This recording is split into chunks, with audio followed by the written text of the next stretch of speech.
Comme vous avez su le lire sur les titres, dans cette vidéo, on va parler des prédictions. On va pas parler d'un site, des prédictions encore site, non. On va parler des prédictions de l'ouverture de la Coupe du Monde, voilà, du jeudi et le vendredi les 12. Donc c'est ce qu'on va voir dans cette vidéo. On va parler des prédictions, comment ça va se passer. On va partir à base des analyses, on va partir à base des bases de données, on va partir à base des points forts et des points faibles et tout ce qui est les équipes et aussi les confrontations promettent, parce que c'est ça, c'est pas facile, c'est chaud, ça sera chaud. Déjà les équipes se sont présentées, ils se sont arrangés d'arriver jusque là où ils sont aujourd'hui, ce qui n'a pas été facile depuis les virages là-bas. Même dans les matchs amicaux, nous avons vu des choses, nous avons vu ce qu'ils ont fait et nous avons aussi vu de quoi est-ce qu'ils sont capables. Donc du coup, s'ils sont arrivés jusqu'ici, c'est parce qu'ils sont capables, ils veulent prouver. Et quand on veut prouver, on maximise la force, on maximise la forme, on maximise le classement, on maximise les tactiques, on maximise tout et toute possibilité pour gérer et remporter tout ce qui sont confrontations. Donc c'est ce qu'on va voir ici. Je vais vous montrer comment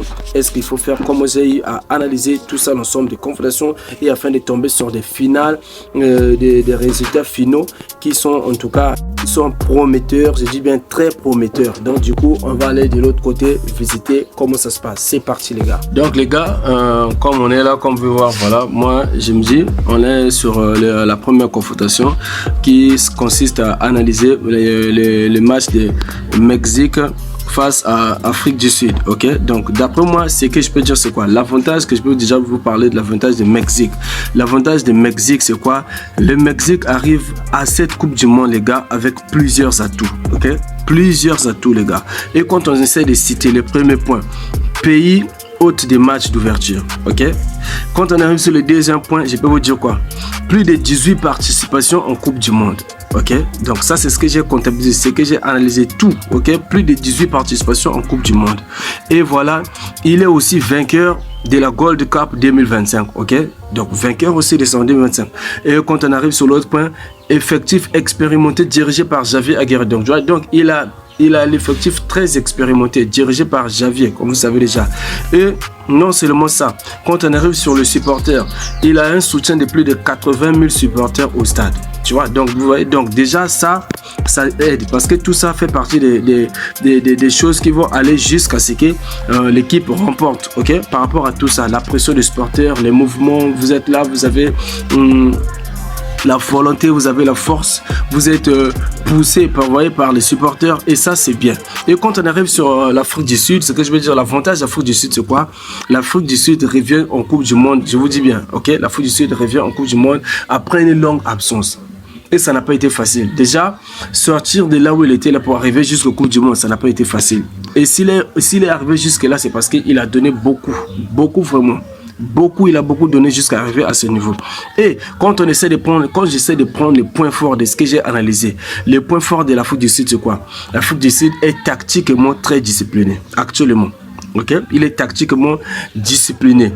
Et aussi, il a un bon bloc défensif. D'après tout ce que j'ai fait comme analyse, il a un bon bloc défensif. Autre mot, c'est point, il a beaucoup de motivation pour son retour au mondial. Comme je venais de dire, s'il est arrivé jusqu'ici, c'est parce qu'il a beaucoup donné. Donc, il a beaucoup de motivation pour son retour au mondial.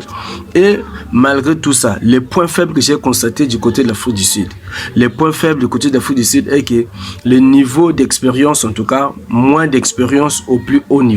Il n'a pas assez d'expérience étant donné que ça fait très longtemps qu'il n'a pas participé, donc il a moins d'expérience sur le terrain. Et quand on arrive, on a peu de joueurs habitués aux très grands matchs internationaux. Ok, par rapport à cette confrontation-là, l'Afrique du Sud a moins de joueurs habitués aux très grands matchs internationaux. Donc, ce que je peux donner comme étant analyse finale par rapport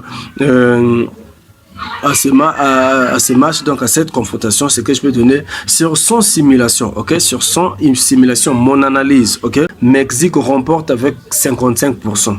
Et pour les matchs nuls, je donne 28% de probabilité. Et pour la victoire d'Afrique du Sud, je donne 17%. Maintenant, s'il faut aller sur la prédiction finale et principale, prédiction principale et finale, ce que je peux donner, c'est quoi? Double chance, ok, donc double chance au match nul pour Mexique, ok, victoire au match nul pour Mexique.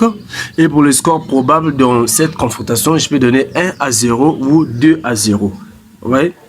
Et de maintenant, pour être plus sûr, ce qui est plus confiant. Voilà, quand on vient déjà du côté double chance, donc là, on va tomber du côté de la victoire des Mexique. Ou encore match nul, au cas où il ne va pas valider. Donc, si pour finaliser totalement, je peux donner pour cette confrontation moins de 3,5. Ok, moins de 3,5 buts dans les matchs. Là, c'est chaud. En tout cas, il n'y a pas d'hésitation. Et quand on arrive sur la deuxième confrontation,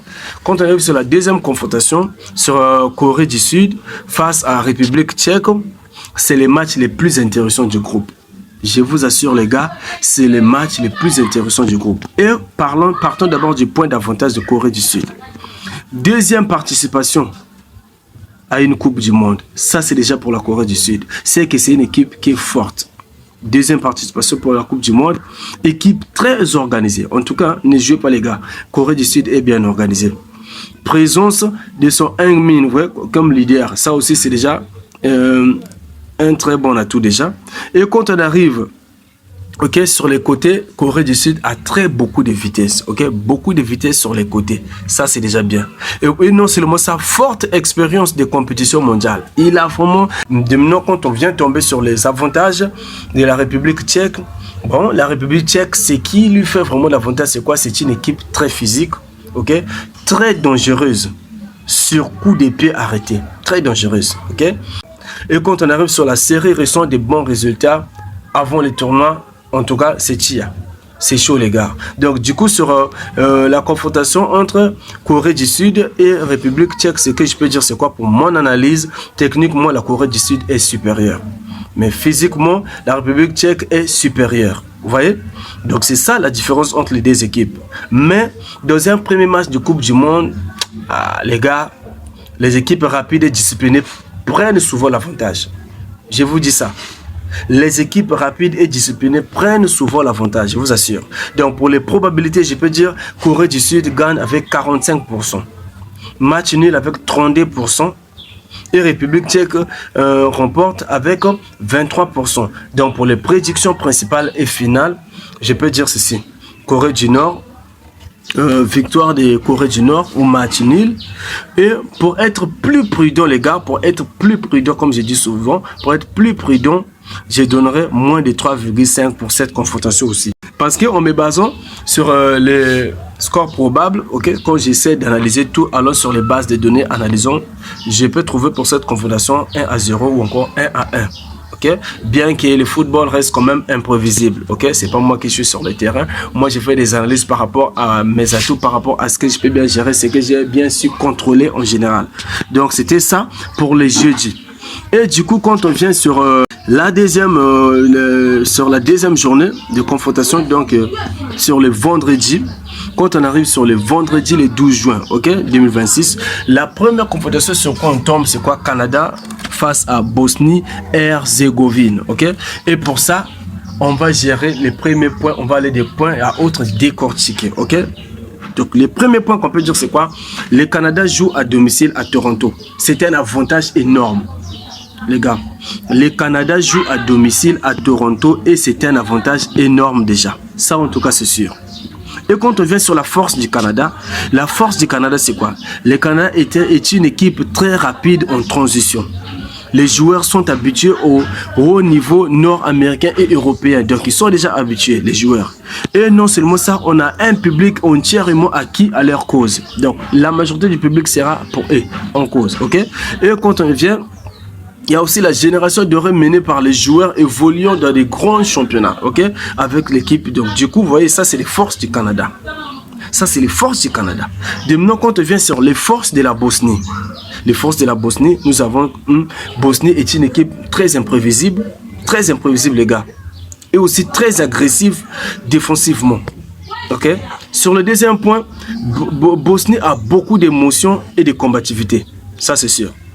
Et la présence des vétérans expérimentés et des jeunes talents prometteurs. Vous voyez? Donc ça, c'est la force de Bosnie. D'après tout ça, on se base sur l'ensemble de ça.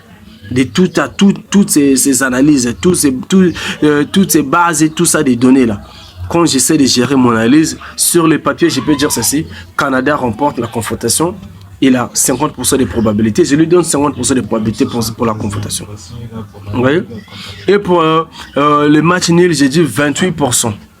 Pour la victoire de Bosnie, je peux donner que 22% de probabilités. Ça, c'est sûr. Donc, s'il peut venir gérer sur les prédictions finales, ce que je peux dire, c'est quoi? Victoire ou match nul. Voilà, pour l'équipe pour Canada. Donc, 1x. Voilà. Et pour le nombre de buts, je peux donner, ok, pour cette confrontation, je donne 1,5 but dans le match. Ok, 1,5 but dans le match. Et pour la probabilité des buts, je peux dire 2 à 1 ou encore 1 à 0. 2 à 1 ou encore 1 à 0. Ok, donc c'est ce que je peux dire sur la confrontation entre Canada et Bosnie. En tout cas, c'est ça ce que je peux dire et ce que je peux vous demander de retenir. Et quand on arrive sur la dernière confrontation, comme je vous ai dit, je vais me baser sur 4 confrontations. Quand on arrive sur la dernière confrontation, les États-Unis face à Paraguay, c'est probablement, les gars, les matchs les plus difficiles du vendredi. Pour États-Unis, Paraguay est le match les plus difficiles du vendredi. Les matchs les plus difficiles, les gars. Et on va aller se baser sur la force des États-Unis. Les États-Unis jouent quasiment à domicile. Les États-Unis jouent quasiment à domicile. Effectif déjà un très talentueux. Nous avons Christian, ok, Christian Pulisic et Balogun qui apportent beaucoup de vitesse, ok. Et Balogun, pardon, qui apporte beaucoup de vitesse. Les gars, là, en tout cas, ce point, c'est chaud, les gars. Et non seulement ça, Mauricio a construit une équipe très agressive offensivement. Donc, l'équipe est très agressive. Offensivement, ok, les États-Unis est très agressif. Ça, c'est déjà ses points forts.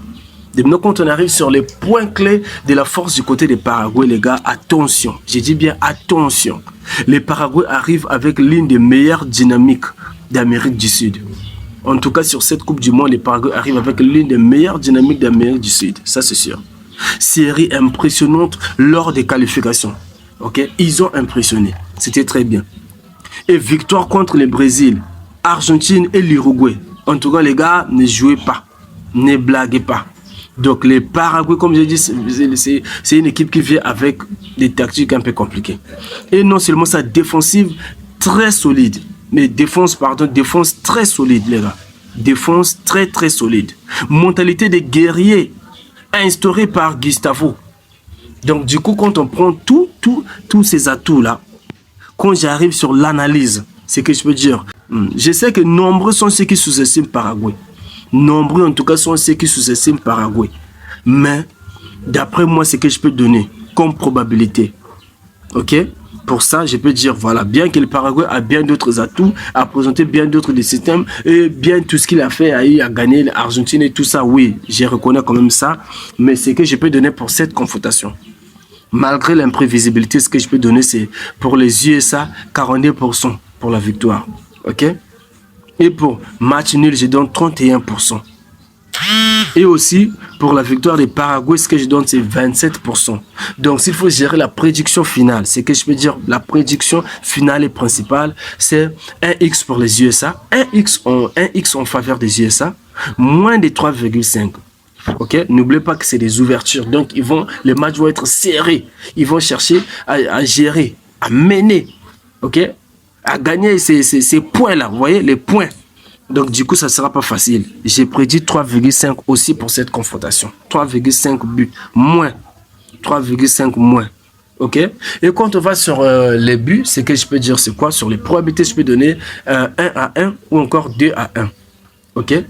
Donc, bien qu'il y a l'imprévisibilité, mais c'est ce que je peux dire. Donc, si, j'espère que j'ai bien expliqué, j'ai bien décortiqué et j'ai bien détaillé aussi, j'ai bien analysé.